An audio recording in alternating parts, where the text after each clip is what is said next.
ভাৰপ্ৰাপ্ত অধ্যক্ষ নিযুক্তিক লৈ সৰভোগৰ বৰনগৰ মহাবিদ্যালয়ত বিতৰ্কিত পৰিস্থিতিৰ মাজতে ভাৰপ্ৰাপ্ত অধ্যক্ষৰ কাৰ্যভাৰ গ্ৰহণ কৰিলে দীপশিখা দাস দত্তই। ভাৰপ্ৰাপ্ত অধ্যক্ষ নিযুক্তিক লৈ সৰভোগৰ বৰনগৰ মহাবিদ্যালয়ত বিতৰ্কিত পৰিস্থিতিৰ মাজতে ভাৰপ্ৰাপ্ত অধ্যক্ষৰ কাৰ্যভাৰ গ্ৰহণ কৰিলে দীপশিখা দাস দত্তই। বৰনগৰ মহাবিদ্যালয়ৰ শিক্ষা বিভাগৰ মুৰব্বী অধ্যাপক দীপশিখা দাস দত্তক নতুন ভাৰপ্ৰাপ্ত অধ্যক্ষ হিচাপে নিযুক্তি প্ৰদান কৰা হয়।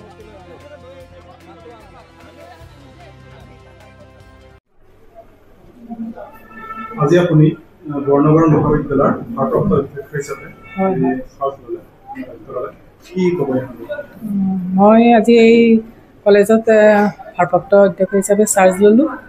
মোৰ এটাই অনুৰোধ, এই অঞ্চলৰ যাতে সকলো ৰাইজে যাতে মোক সহযোগ কৰে। মই অকণ খন্তেকীয়া সময়ৰ কাৰণে আছোঁ আৰু গতিকে এই সময়খিনি আৰু সকলোৰে সহযোগিতা মই কামনা কৰিলোঁ আৰু যাতে এই কলেজত শান্তি থাকে, শান্তি শৃংখলা বজাই ৰাখে, সেইটোৱে মোৰ আশা।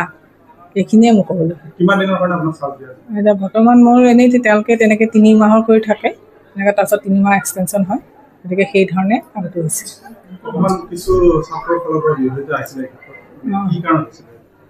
এইটো ঠিক সেই ধৰণৰ একো নাই, চব মিলা মিছা হৈ যাব, মোৰ সেইটোৱে আশা।